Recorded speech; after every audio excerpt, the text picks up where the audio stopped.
बहुत से माता पिता मुझसे एक ही बात कहते हैं, हमारी टीनेज बेटी पहले की तरह बात ही नहीं करती, ना कुछ शेयर करती है, ना अपनी फीलिंग्स बताती है। हमें समझ नहीं आता कि वो हमसे दूर क्यों हो रही है।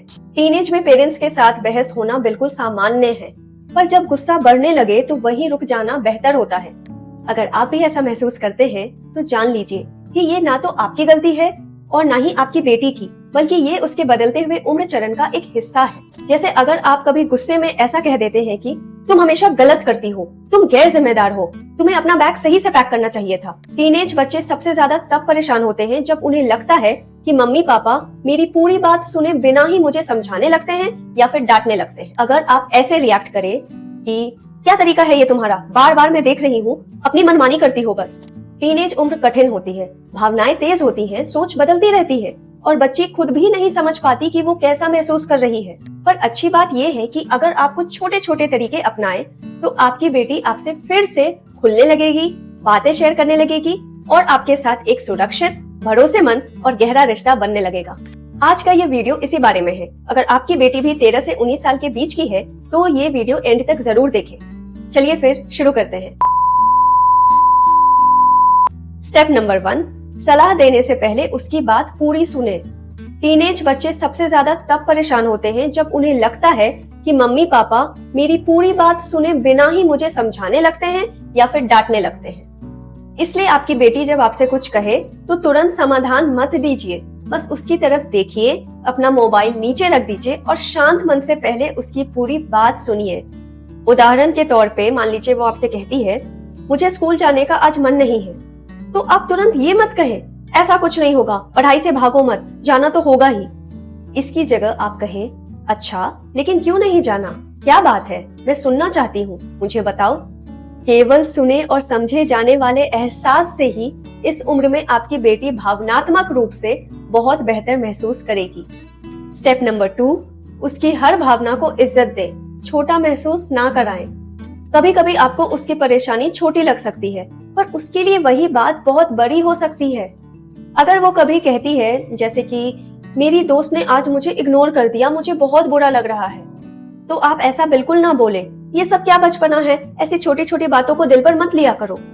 नहीं, बल्कि इसकी जगह आप कहिए, मैं समझ सकती हूँ इग्नोर होना सच में दुख देता है, मैं तुम्हारे साथ हूँ, तुम चाहो तो मुझे बताओ तुम्हें कैसा लग रहा है, या फिर डायरी में लिख लो, फिर कल अपनी दोस्त से आराम से बात करके ये मैटर सॉल्व कर लेना। जब आप उसकी भावना को मान देते हैं तो उसे लगता है कि आपके साथ बात करके वो सुरक्षित रहेगी और फिर वो अपने आप और गहरी बातें आपसे शेयर करने लगेगी। स्टेप नंबर 3, उसकी छोटी छोटी कोशिशों की भी सराहना करें। टीनेज लड़कियां अक्सर महसूस करती है कि कोई मेरी मेहनत पे गौर ही नहीं करता, इसलिए उसकी हर छोटी सी कोशिश की विशेष और स्पष्ट रूप से तारीफ करें। जैसे, कल तुमने अपनी बहन के होमवर्क में बहुत अच्छे से मदद की, मुझे तुम्हारा ये केयरिंग नेचर बहुत अच्छा लगा। ऐसी तारीफों से उनका आत्मबल मजबूत होता है और माँ बाप की तरफ से मिलने वाले अटेंशन और प्यार का एहसास होता है। स्टेप नंबर 4, बात बढ़ने लगे तो उस वक्त शांत हो जाएं।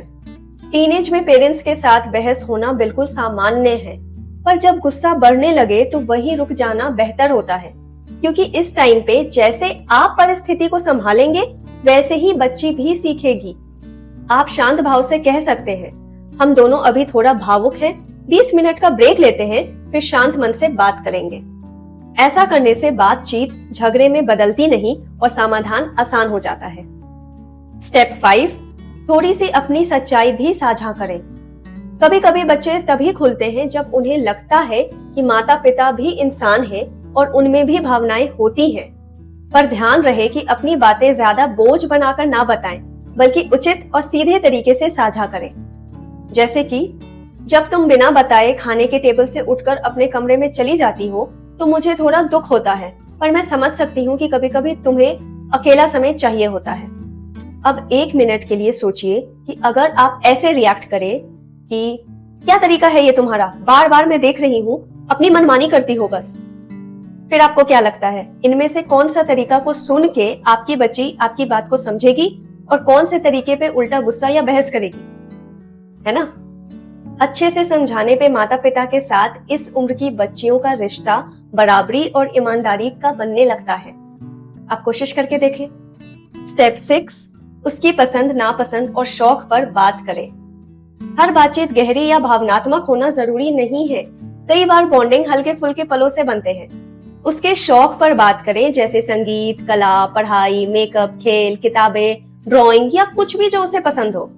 आप ऐसे कह सकते हैं कि तुमने जो गाना सुना वो बहुत अच्छा लग रहा था, मुझे भी सुनाओ, मैं भी जानना चाहती हूँ कि तुम्हें क्या क्या पसंद आता है।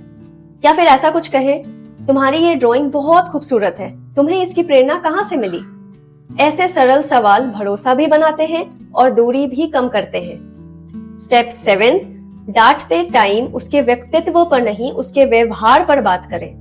देखिए, पेरेंट्स होने के नाते आप कभी कभी डांट का भी प्रयोग जरूर करेंगे, तो ऐसी परिस्थिति में कुछ चीजों का इस नाजुक उम्र में जरूर ख्याल रखें।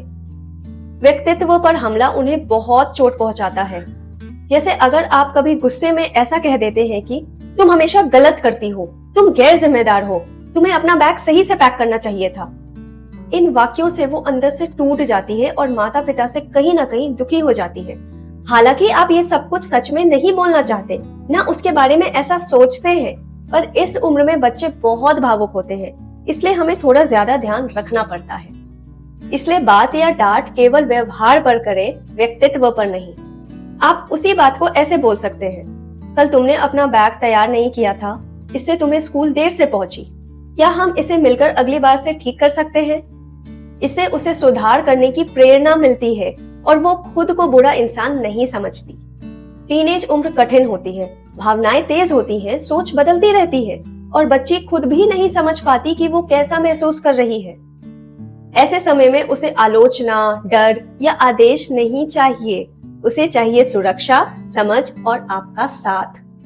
अगर आप रोज थोड़ा सा सुने, थोड़ा सा स्वीकारें, थोड़ा सा सहराएं, थोड़ा सा समझाएं, तो आपकी बेटी धीरे धीरे आपके साथ बहुत क्लोज हो जाएगी और आप दोनों के बीच एक गहरा और सुंदर रिश्ता बनेगा। आई होप ये वीडियो आपके काम आई हो। ऐसे और वीडियो सबसे पहले देखने के लिए चैनल को लाइक, शेयर और सब्सक्राइब कर दे और बेल आइकन को प्रेस कर दीजिए ताकि आपको रेगुलर अपडेट मिलती रहे। Thank you for watching. मिलते हैं अगले वीडियो में।